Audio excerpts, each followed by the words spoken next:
What if I told you it was possible to predict whether your long-term relationship, your marriage, was going to succeed or not, whether it was going to stand the test of time and get till death do us part? I could tell you that before you were even married. And what if I told you that one of the best ways to predict whether your marriage was going to be a success or not was how you and your spouse viewed money? Would you believe me? Well, obviously no one has a perfect crystal ball and not every relationship is the same.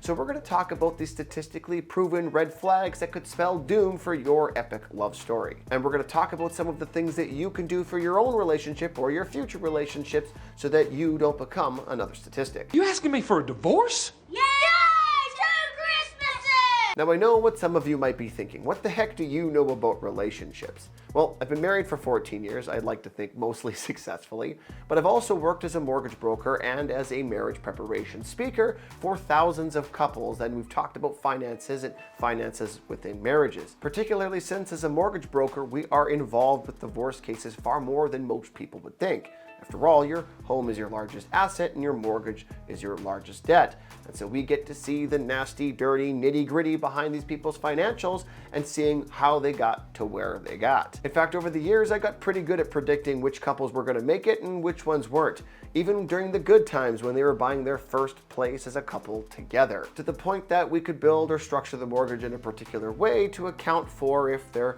relationship was going to dissolve, like making sure they had smaller penalties in the event that they had to break the mortgage because one of them was going to be leaving the relationship. But it's not just my own professional experiences that go into creating this top 5 financial reasons why marriages fail. There's actually a lot of data and a lot of research to support all of this. There are some common trends. If you look up online some of the literature regarding this topic on why some marriages fail due to financial reasons, you'll find that a lot of them reference these different spending habits as part of the problem. I think that's wrong, or at the very least, it's inaccurate. During my time as a speaker in marriage preparation courses, and if you're not familiar with what that is, it's basically these courses that couples can take when they're looking to get married that help them be better prepared for marriage. And I was brought in as a speaker to talk about the finances within marriage. During my conversation with these couples, or the individuals within the couples more specifically, I started noticing that people started to fall within a spectrum, that there were spenders and there were savers. And depending on the situation, depending on the moment, their savers could be spenders and the spenders could be savers, but that these people had, or people in general, had an inclination to one side or the other. A lot of it having to do with how they were brought up, but they were bringing those mindsets together into the marriage. And what I noticed after some time passed and I got to see these couples enter marriage and see the relationships that they would have afterwards, and a lot of them would come to me as a mortgage broker later, so I got to see where their finances were at that point in time. I started to notice that there were 3 groups of people. There were the spenders, the savers, and the spender-savers. Savers, that's where both individuals within the couple were savers. They had the strongest financials for obvious reasons. They also seemed to have the least amount of fun, or seemed the most miserable, because they never really did anything. They just saved their money away and that was their passion. Spenders, on the other hand, seemed to have a ton of fun, but they also were very much in economic ruin. I shouldn't say economic ruin. They didn't have their finances in order, and most of them were not in a position to advance themselves in buying a home or any other aspect of their financial lives, including saving for investments. But man, did they have a lot of fun. But the most successful couples were these spenders-savers. And so that's where I think the literature went wrong, is when they say they have different spending habits. Actually, those couples, they tend to argue the most because one wants to spend and say, hey, we can't take this money with us forever, let's enjoy it while we have it. And the saver acts as an anchor saying, hey, we also need to save money for retirement. Money doesn't last forever either, but it's gotta outlast us. And that combination ended up being the most successful in most cases. And I think that's where the literature goes wrong, as it says different spending habits, whereas the difference is actually where the beauty is. It's when the spending goes unchecked. That's why I think it's really important for couples to have joint bank accounts, with the exception of a few things. And we're gonna come back onto that topic of joint bank accounts a few different times during this video and highlight some of the reasons why you may do it or may not do it, but why you may lean towards doing it to have the most successful financial outcome and the most successful marriage as well. Now I get it, not everyone likes the idea of having joint bank accounts, including this woman on TikTok. The biggest mistake that women make in marriage, they don't keep their money separate. They need to have a safe account that they can draw on in case something bad happens. In case there's a divorce, they need money in order to support themselves, or in case their husband dies, they need to have safety money. And to that I say, spoken like a true divorce lawyer. The point of joint accounts, at least in reference to unchecked spending habits, is that both parts of the couple, both individuals, can see what money's going in and what money's coming out. They become a true partnership. If you feel the need to have a joint account in the event that you need to get divorced, then were you ever 100% bought into this idea, into this relationship in the first place?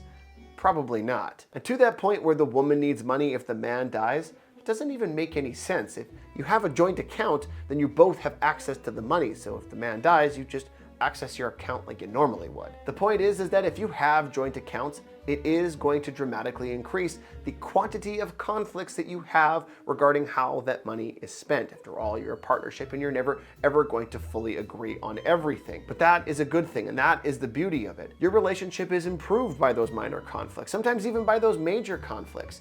It's oftentimes the relationships that don't have those conflicts at all that allow them to get into a financial situation that ultimately leads them to divorce. It is important to have conflicts with your spouse about money. Number 2, significant differences in income. It needs to be as close to 50-50 as you can. It needs to be a partnership, and expenses are part of it. Yes, it's more TikTok advice, but he's not entirely wrong.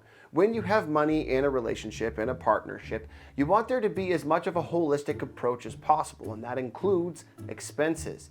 But getting to 50-50 is in most cases an unlikely and unachievable goal, because in most cases there's going to be one partner that likely makes more or significantly more than the other partner. And that's particularly true if there's a stay-at-home mother or a stay-at-home dad in the picture. This idea of having a stay-at-home parent seems to be a dying notion, at least in North America.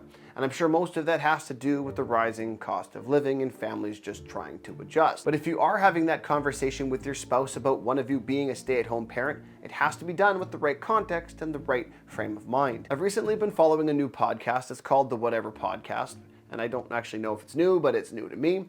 And in that podcast, they have quite interesting conversations regarding love, sex, marriage, and money. And this is a recent clip. Only be worried about divorce, what happens in that instance. That's if you're true. not set up and you're just left alone, like in the dark, no money, nothing. I recently saw a TikTok where it was like this wife, and she was like, this husband was like yelling at her for whatever reason. And because she supposedly doesn't do anything, but she stays home and takes care of the kids, cleans, cooks, and does everything. And then her husband is just like all of a sudden saying that he wants a divorce because, he like met a younger lady. And then the woman is left with the kids. Usually the man tends to like start their own life with their new family, and then they leave the kid and then like let the woman like fend for herself, basically. To some extent, her points are valid. If the wife, for instance, chooses to be a stay-at-home mother, she is putting her career and maybe even her education to the side. I mean, even in my example, my wife and I both decided that it would be best if she was a stay-at-home mother. It would be best for the kids. But that meant that she would have to put her career on hold. And she went to school and got her bachelor's in education so that she could be a teacher, but she only recently, 10, 11 years after we had kids, started teaching. It can be tough to not only deal with a divorce, but also deal with trying to kickstart a career at the same time. But that's a little bit where her point ends, because she goes on to say that women are just left to suffer. And I feel like that happens a lot more often than you really think, where women are just left to like suffer. So. But are they really going to suffer? I mean, first of all, 70% of divorces are triggered by women, not men. And most of the time, men have to pay alimony and significant child support in order to help out with the fact that there was some kind of income disparity in the first place. Even the comments on the YouTube videos for the Whatever Podcast really speaks to the fact that a lot of men have a genuine concern or have been burnt before by these really steep alimony and really steep child support payments. It's a genuine concern for them. Brando, the thirst manipulator, saying women in a divorce are left to suffer, especially when they get alimony payments and child support payments and take half the guy's assets. Terrifying for them. So rough. After seeing countless divorces, the YouTube commenter isn't wrong. There are many men that have gotten burnt by steep alimony and steep child support payments, oftentimes for a decade or more. But that doesn't mean that suddenly the female commenter on this Whatever Podcast is suddenly wrong. They're not mutually exclusive. In fact, both are often true at the same time. In a divorce, usually nobody wins, especially if that divorce is somehow triggered by financial problems in the first place. But there are more problems that significant differences in income can also cause. Well, financial abuse is basically what we were describing, where you give up your entire career for a man in a relationship, a partnership, and then they hold the money over your head. You get X amount of money to do X, Y, Z, and it's, oh, well, I go out and I make all of the money. You only have access to X, Y, and Z, and that's what I choose that you have access to after you give up your career. And then if you choose to leave that man, you are left with, depending on how long you've been with them, no experience in the job field. You've given up your only source of income. You had signed a prenup. There's no alimony. There's no child support. There's no nothing. And then how are you supposed to leave that relationship? Financial abuse does happen, and it usually manifests itself in the form of power plays, where because one person in that partnership, in that marriage, earns more than the other person, they feel like they should have a better say of how that income is spent, what expenses that money should be spent on. And in most cases, it's usually the man that out-earns the woman, because in most relationships where the woman out-earns the man, it typically ends in divorce. And that's got to be some kind of ego thing, which I don't get, because I would totally take a sugar mama. The point is, in most relationship, power plays are a very dangerous thing. Now, that's not to say that in some cases they're warranted. I've seen cases where people are addicted to online shopping, or they're addicted to gambling, in which case there should be one person who is significantly more in control of how those finances are controlled, how those finances are spent. In those cases, it makes sense. But in most stable, healthy, normal relationships, even if one person has significantly more information and knowledge as to how money and finances work, it should still be a partnership. That person can use their information, they can use their knowledge to help convince their partner that what they're doing is right, but both should be aware of what the plan is, both should be aware of what the money is spent on. Now, that doesn't mean that they have to walk every little trivial purchase past each other's spouse, but they should be at least aware of the overall bigger picture, which is why the third reason why couples fail for financial reasons is that they have different financial goals. Here's a clip from Dave Ramsey's podcast. We do make good money, but the reality is we're just spending way too much, and she has no desire to even talk about it. She'll stonewall me every time I try to bring it up, and I'm worried that I'm going to tip her over the edge in the marriage if I talk too much about finances. But if I your marriage is already gone. I don't always agree with Dave Ramsey, but in this case I wholeheartedly agree. I think that marriage is most definitely over. Yes, they don't share similar financial goals. That is obviously evident, but I actually think that that's a symptom of a much larger problem, that they don't share the same goal as to where that relationship is heading. And I think for her, the relationship is already over. It's just manifesting itself in the form of financial problems, which is often why these types of financial struggles are a very clear sign that a divorce is likely impending. Now, you might say, well, there's a reason why you wouldn't want to have joint accounts. So someone like that can't go in and drain the accounts of all the money. And that's partially true to some extent. The reality is if this woman wants to drain the accounts or rack up a bunch of debts, she can do that. Because you are a partnership in the eyes of the law and the eyes of the CRA. If she goes and racks up a bunch of credit cards, you're just as responsible for those as she is. Which is why it's even more important to be having a lot of these financial conversations prior to marriage or prior to reaching that common law status. I can't tell you how many cases I've seen where people have tried to enter marriages not fully disclosing how bad their financial situation is, from terrible and awful credit to just loads and loads of debt that they're planning on basically offloading onto the marriage. Don't get me wrong, having those conversations can be very difficult to have, but if this is someone that you're planning on tying your whole life together with, you better understand what you're getting into. And maybe there's even a way of rectifying it before those finances are joined. You know what I think though? I think we should enter into a social media relationship, and you should subscribe to my channel right now. Just don't ever leave me. Number 4, lack of communication on big money purchases. There are countless studies that have shown that couples who pool their resources together are statistically more likely to not only stay together, but have continued financial success. And a lot of that is because it forces upon them a lot of communication for all things, including big purchases. I have seen cases where couples have racked up debts of almost $500,000, and that's with no real estate whatsoever. No cabins, no houses, no garages, nothing. It's boats, trucks, vacations, credit cards, and all of that because they don't communicate on the larger purchases. They surprise each other with vacations. One goes out and buys a car and the other says, oh, that's a nice car. I should get a car for myself too. And suddenly they have an enormous amount of debt. In fact, one of my favorite skits from SNL hits this point so on the money. During the Lexus December to Remember sales event. Nathan, you didn't. Merry Christmas, baby.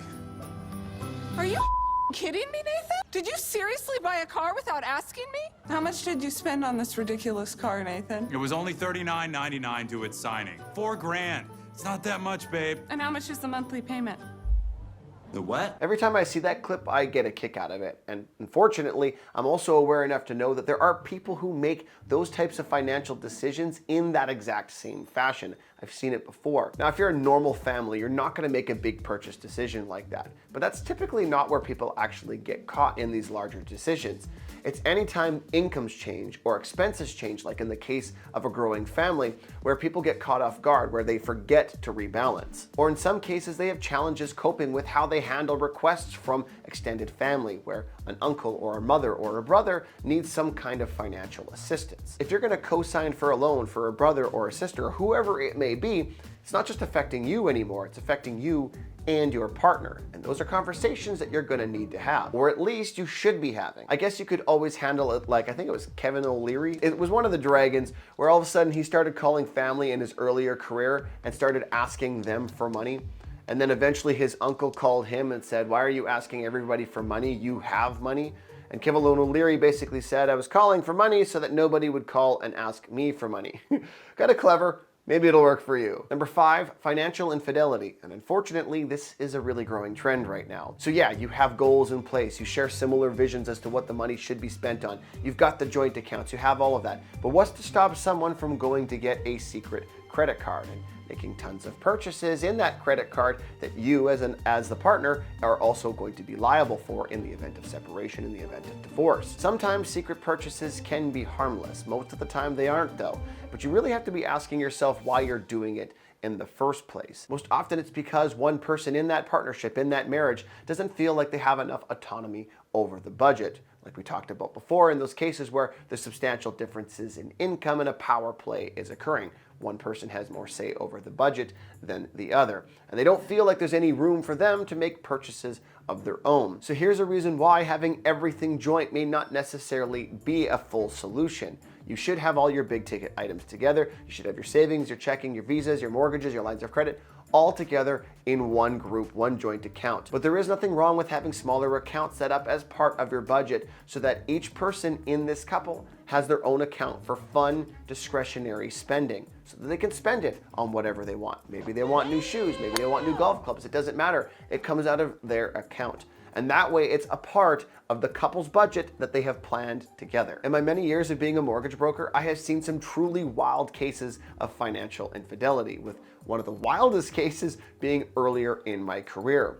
A man and his girlfriend came in to buy a house, and as we were going through some of the documents, I was noticing that something wasn't lining up. I'd seen enough at that point that I'm like, I'm missing something. It feels like they're hiding something. And eventually, as I was going through these documents, it finally clicked. And so the man and the girlfriend, as they came in, they were sitting down and they were talking to them. I looked at the man and I said, just so that you know, if you're going to make this purchase, because of the way Saskatchewan laws work, there is a consent to non-owning spouse, which means that if you're going to make this purchase of the house, you will have to disclose it to your wife. So in this case, he was buying a home for his girlfriend, a form of financial infidelity because he's hiding that purchase, but there was a lot more than financial infidelity going on. Now, I'm not going to judge the guy because I have no idea how he got to that point in his life. I have no idea why he's making the decisions that he's making, although nothing justifies the actions that he's taking, but no one does nothing for no reason. What I do know, though, is that marriage isn't all about dat money or fat stacks, as the kids would say these days, but it is a major part of it. And if you have open communication about your finances, if you go into the marriage with shared financial goals, and you have a joint account that will require upon you to have better communication with your spouse, your odds of success is significantly larger. If you've made it this far, don't forget to like the video and subscribe to the channel, hitting the bell notification so that you're alerted when new videos come out.